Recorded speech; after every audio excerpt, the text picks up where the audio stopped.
today's the day. Yep, I have to go make some compost. Well, I really don't have to, but I think I really want to in this case. This is going to be my garlic bed. It makes, well, let me say this.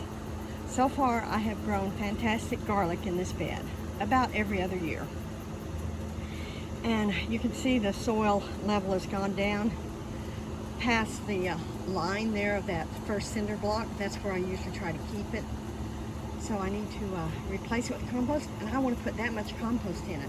And I don't have any finished compost. But you know, I'm not real strong about having finished compost. I'll explain later. This is the stuff that came out of the bed. Old plants done their duty. It's time for them to do more of their duty in the compost pile. Well, I'll take you with me down to my compost area and explain a little bit to you how I process things. This is my compost area. Didn't used to have this, but I would compost just out in the open. And my last compost pile that I did was 2 years ago. I mean, that I really focused on. It was about 7 to 8 foot long, 3 foot high, and approximately 3 foot wide. And I tell you, that thing smoked, bubbled, and boiled. No, I'm just kidding. It did steam. It made good compost that year. And that's the last time that I've really focused on doing a compost pile. I really feel like for my situation, it's not necessarily. I would like to put compost in this garlic bed just to see if it grows bigger and better garlic. Finished compost, that is. What I usually do is I take old leaves and grass clippings and different things like that, and I layer it. Not really layer it, but just put it all, mix it together and put it on the beds, about 4 inches deep if I possibly can, maybe 5. And I try to do that before the heat hits, because you know Oklahoma is hot and it helps keep the moisture in. And that way I don't have to worry about doing all that turning on the compost. Although I could just do a cold compost heap, just let it sit there, but that takes a year or so to get finished. So I'm kind of like, for this case, I want finished compost, just as an experiment to see if the layering of the different leaves and grass clippings and things, and it breaking down into compost eventually in the bed, is just almost as good as putting finished compost on it. It's a lot less work, that is for sure. And this is my bed that I usually use to do the finished compost. I haven't yet used this one, although it's set up to do that too. I had big ideas. We can't hardly get enough material to do that much compost. So here's my pile, and that's my green pile. I'll step over this. Well, it's pretty much my green pile. Some of it's a little brown. And this is my brown pile, which has been used a lot. It's leaves. And I just put the whole leaves in there. We'll see. I think it'll break down quick enough if I use a little extra of the green to make, for nitrogen, to make it hotter. Well, first though, I make my soil, potting container soil and seed starting soil, from finished compost, what little of it I can get. So this pile was here cooking away slowly, and it made that. So I'm going to shovel that into this bucket. It's slowly building. There's green on the bottom and brown, and it's more green. I feel like compost making doesn't have to be an exact science. I just pretty much throw it together.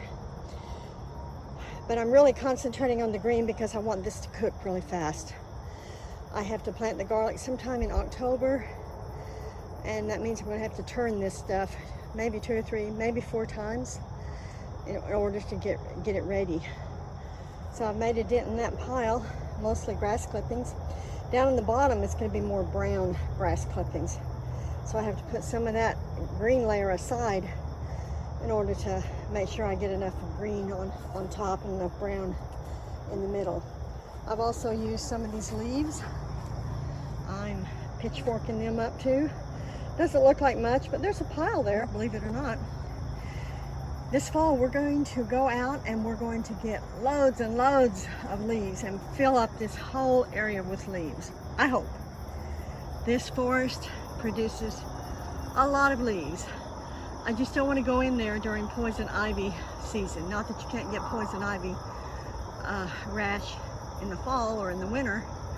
You can, but it's not near so likely if you watch what you're doing as it is in the spring and the summer.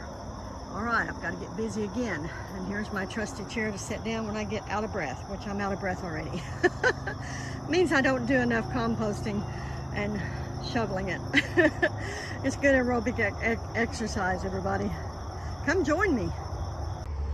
It's almost there. I'm about to run out of materials. I might not quite get it 3 feet high, but it'll be close. It's 3 feet wide, I'm pretty sure, almost. So, like I say, I'm running out of materials. My leaves are almost gone, but I'm gonna finish it. I hope I have enough carbon material in there for the bacteria. It's marvelous what bacteria does for us, how it helps the soil get fed and we get fed with the plants. The recycling system that was set up by the Creator is just fantastic. As long as I don't think too hard about it. About bodies and things. Anyway, back to the composting. There she is. I used everything I could use. My collection bin is empty, ready for the next load of grass clippings, garden waste, weeds, pieces of cardboard, whatever I can throw in there. I don't put my kitchen scraps in there because they go into another compost pile, the one I call the manure compost pile. It's closer to the kitchen. And here's my leaf bin. It is empty, and there was some leaf mold. I'm wondering if I rake those leaves out, if I could put just a tiny bit of scrapings of the leaf mold into what is going to make up my potting soil eventually, as soon as I run it through a sieve. So I'm happy to get that done. I was really dreading it, to be honest with you. It's not that I don't enjoy doing it, it's the heat and the humidity. I hate sweating, and I sweat like a pig, except pigs don't sweat. I also threw some finished compost dirt at the very bottom there into the pile. I read that it acts sort of as a starter, kind of like a yeast starter for sourdough bread, if any of you have ever made sourdough bread. I haven't made it, but I was given the starter, and then somehow I misplaced it, couldn't find it, and I couldn't make my sourdough bread, and that was really on my bucket list. So I'm going to have to get another start and see if I can do it. I kind of like sourdough bread, but I can't eat too much of it. So let me think. Oh yes, one more thing I've got to do. I've got to water that thing. Now, do I cover it? No, I don't cover my compost pile unless it's rainy like it was in the spring. So much rain. But the occasional rain, to me, it doesn't hurt it. It only helps it, because sometimes I forget to water it and keep it damp. So I'm not covering it. I'm just going to water it. Well, that's our compost workout for the day. I'll have to think of something else to do tomorrow for a workout. Oh no, I can't work out. I'm going to go to work. I guess that's a workout. You guys have a good day. Let me show you this also. It's part of my composting process. It is the stalks